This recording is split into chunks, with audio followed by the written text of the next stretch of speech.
I mean, I just love, Becky, I love your comment about creating this region as the leader for talent. That is a map we want to follow.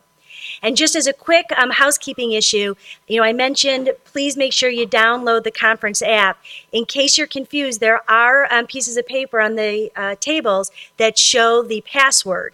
And the password is SRC17, Summit Regional Competitiveness 17. So, next, this year we are adding something new to the program and what we're calling these short vignettes to highlight some of the best practices that we have found in the region. And the Alliance Workforce Team is very interested in a program that we have heard about from Michael Holstead called The Commons. Michael is the Executive Director of Innovation Milwaukee and co-founder of The Commons. He is a serial entrepreneur and the creator of an app at UWM called The Brewery, which hires students and builds mobile applications for researchers, nonprofit organizations, and startup organizations throughout Wisconsin. Although, again, I think this is something, Michael, that we need to extend beyond the borders of Wisconsin. But this, the Commons is something that I think we should really listen carefully about, and I think there is real opportunity for replication across the region. So, Michael, thank you for being here today, and look forward to your remarks.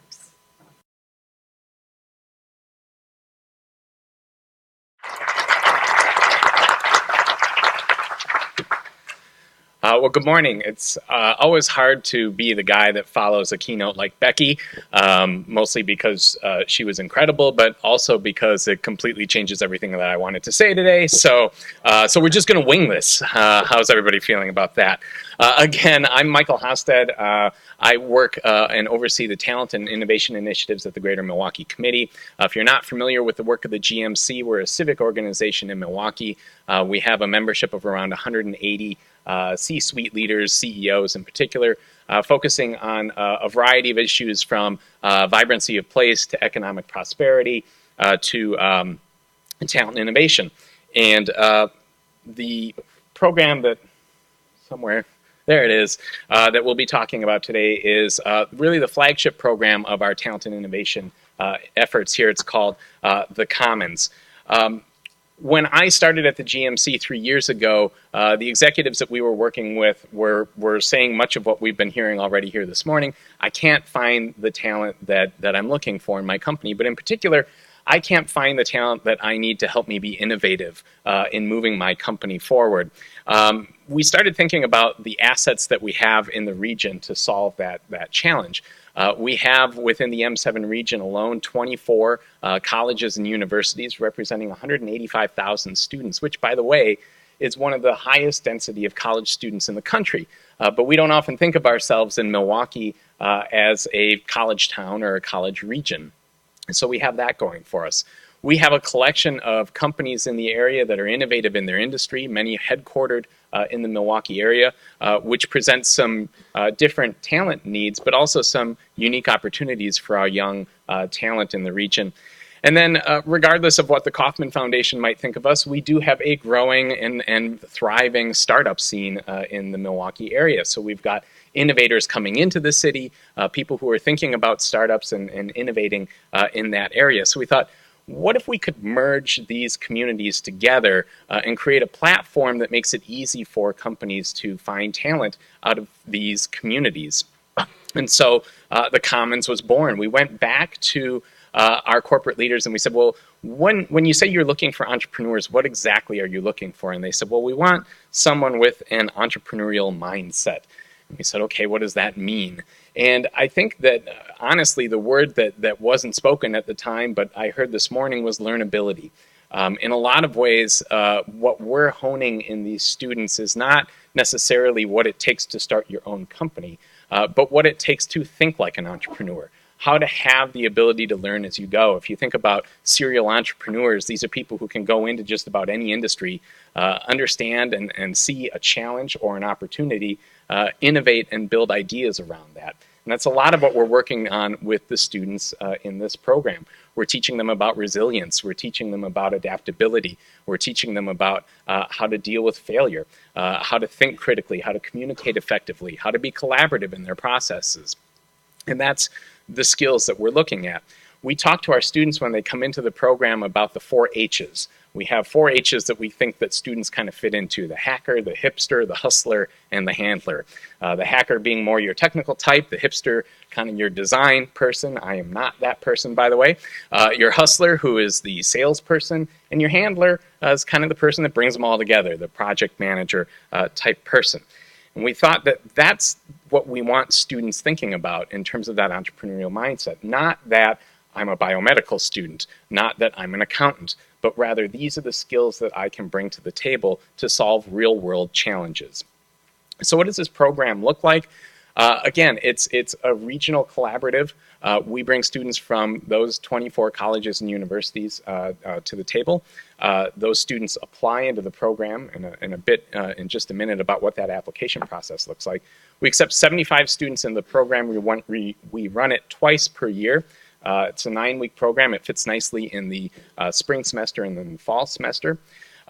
I am not an academic, but we hired one to help us actually develop a curriculum and put some academic rigor around the program.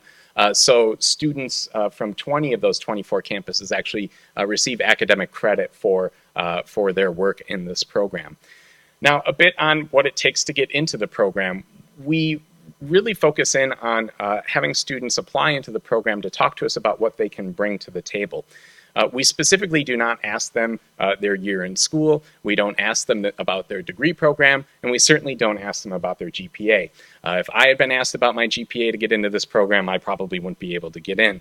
So these are the things that are often used to evaluate students getting into these types of programs. But what we're really looking for is about passion and drive. We ask them about how they work on teams, describe a dysfunctional team that they've been a part of. What did that look like, and what did they learn from it? Tell us about a time when you were on a really well-performing team. What did that look like? What did you bring to the table to make that happen? But mostly, we're putting these students in uncomfortable situations they might not have been in before. Some of them might even be talking to a CEO at some point. We want to understand how they're going to leverage those opportunities to build their career. All of this is about showing them the opportunities that exist in our region to help keep them here and develop them into employees or startup founders at some point. So the program itself, once those students are accepted, they get split into one of 10 teams. We have 5 teams that are focused around startups that are student-led ideas. So when students sign up for the program, there's a little checkbox that says, I have an idea that I'm interested in bringing to this program. We will meet with those students and find out if that idea is a fit for the program. If it is, we will accept them in as one of our 5 student founders. Those students then have the opportunity to build a team of their peers to help take that idea through the 9-week program and see if it has any legs and see if there's an opportunity there. And the other 5 teams are corporate-led innovation challenges from companies like Kohl's, Northwestern Mutual, American Family Insurance. These are companies who are putting forward a very broad innovation challenge. And I'll use an example from Manpower. Manpower has been a great partner with us from the very beginning. Their challenge last semester was they came up and they said, okay, so for centuries we've been using this piece of paper called a resume to tell everybody why we're qualified for a job. Maybe that resume has gone online now, but ultimately it's the same thing. We want you to completely throw out the resume and imagine what the future resume is going to look like for jobs in the 21st century innovation economy. And it was like the mic dropped and students were like, oh, I can be on this. I hate building a resume. Let me be on this team and figure out what the resume of the future is going to look like. So these are the sorts of opportunities that we really want our students to work on. These are real world applications of what they're learning in the classroom. So what do our students look like? It's a very diverse group of students. We've had 500 students go through our first 6 classes. We're in the middle of our cohort right now. We have a mentor network of over 350 individuals. These are startup founders, business executives, retired business executives, community leaders, people who want to help these students get connected. Students have taken on 70 projects over the course of the program. And our diversity numbers is something that we're really proud of, and I'd love to be able to say that we were purposeful in this. But the great thing is that the diversity of our 24 colleges and universities, the Commons is really a slice of that diversity. So we're almost 1-to-1 male to female, and 35 to 37% students of color, depending on the cohort. The other interesting thing here is our age diversity. We've had students as young as 17 and as old as 56 years old go through the program. And ironically, in that case, both students on either end of that bell curve were on the same team. They were innovating for American Family Insurance. And it was neat to see how those two individuals approached the challenge. Both walked away with very different experiences, but still something that was incredibly valuable to them. We have had some pretty significant results, and this is what we're proud of. We really do a lot of evaluation through the program, both before students even step foot in the door. We're sending out surveys and asking for information, and then many times throughout the process of the program, and then again at the end. 90% of our students have made key professional connections as a result of the program. This means that they've sat down and had a cup of coffee with an executive. They've taken the opportunity to meet with people, to leverage the connections that we provide them to really grow their career options. And the stat that we're most proud of is that 81% of our students, after they go through the program, are more likely to seek jobs here. Now, a little bit on that. When we ask students how likely they are to stay in Wisconsin when they first come into the program, we're shocked by how few students actually want to stay here. And when we dive into that a little deeper, we find that it has nothing to do with the weather or anything like that. It has, in fact, everything to do with that they don't think that there's anything in that region for them. Many of these students have grown up with these companies in their backyard, and they have perceptions about, well, Briggs & Stratton just makes lawnmowers, and Kohl's is where my mom forced me to shop when I was in high school. How are these companies actually innovative? Our job in this program over the 9 weeks is to help them understand not only how these companies are innovative, but how the community itself in the Milwaukee area has opportunities for them and is innovative in and of itself. So our secret sauce in all of this, and as you would expect it to be in any sort of collaborative effort, is trust. And relationships. We've taken a long time to really build those trust and relationships between these four key stakeholder groups. But where it all begins for us is the student experience in the lower left-hand corner there. From day one of the program, and we've pivoted pretty significantly since that first cohort, we've stayed true to providing an amazing experience for the students. And what that has resulted in is an incredible amount of trust among these students. So when we create opportunities for them to come and speak to companies, to participate in a hackathon, come to a speaker series, they show up because they know that there's opportunities for them. Once that trust and that platform is there, the business and industry community comes together, academia comes together, and so too does the community. It's been interesting to see, especially in the nonprofit and social innovation world, both the students' interest as well as our understanding that it may be easy for a student to leave a job, a young professional to leave a job. It's a lot harder for them to leave a community or a neighborhood that they feel a connection to. So throughout this program, we try to expose them to opportunities for them to apply the skills that they have, these strong, amazing skills, into their neighborhood and into their community so that they can put those roots even deeper into our area. So where are we going from here? We really view this as an opportunity to create a framework, a connected regional platform. If we can bring high school students, college students, our alumni, and pair them with mentoring professionals, local communities, or local companies, and community partners, that's where we really see that we can create an opportunity for people to easily connect with our young talent. We are growing the Commons both regionally as well as programmatically. We are looking at creating deeper presences in communities like Racine and Kenosha, Waukesha, and Sheboygan as well. There's been interest in Madison. We'll be exploring that in early 2018. But from a programmatic perspective, we've been really surprised by the amount of interest from our middle schools and high schools. We've had over 30 high school districts reach out to us. We have not been out there getting them. They've filled out our form on our website and have a real passion for what we want to do. So if we can start to impact college or high school students, and we've done this in a couple of cases, we've done pop-up classes in high schools, where we've had students individually come to us and say, you know, we didn't realize how easy it was to get connected here. And 3 of those students said that they changed their committed school from a campus outside of the state to Milwaukee-based universities as a result of seeing how they could get connected to the business community. That's 3 students. That's 3 more students in the talent pipeline now than what we would have had before. And we weren't even really trying to make that happen. If we were focused on doing that, this could really start to grow the pie of talent in the region, which is very much what we're looking for. So with that, I'm happy to take any questions that you might have. I don't see, Kelly, where we're at on time, but happy to take any questions. Otherwise, I'll be here with 5 minutes. Thank you. So 5 minutes for questions. Yes. Sure. The question was about the cost structure. This is free for students as well as free for the universities.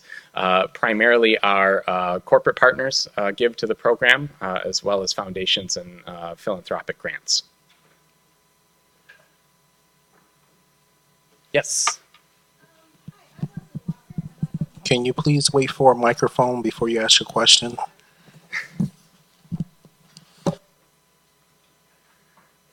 Hi, I'm Leslie Walker, and I'm from UW Parkside, and I'm Dean of a College of Arts and Humanities. And one of the things I was wondering about, have you had an opportunity to maybe get an ensemble of some sort, started as a small business, or a theatrical group, comedy group, anything in the arts where, because, you know, obviously all of our graduates in the arts do, a lot of them are interested in starting ensembles, and those are fundamentally small businesses.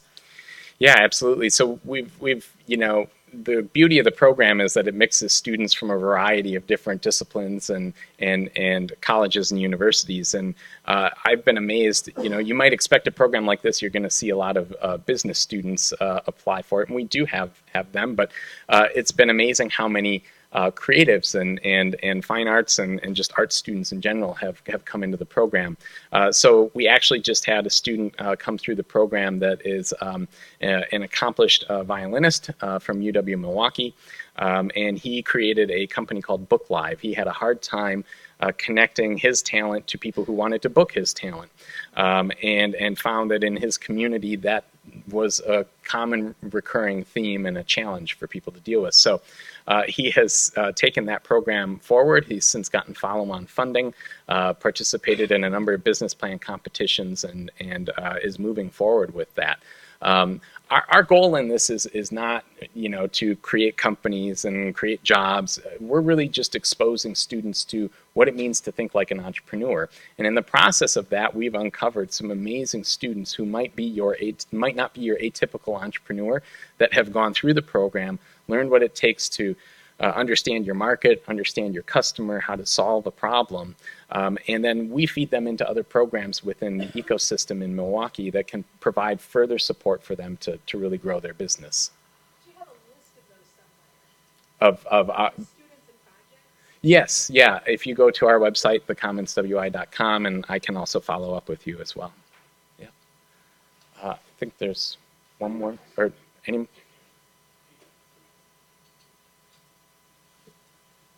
Not sure if I need a microphone. I'm a professor, so I usually project. But be that as it may, are any of your students that are participating available to come to some of our campuses and talk with our students about their experience and encourage and motivate them as well? That's a great question, and the short answer is yes.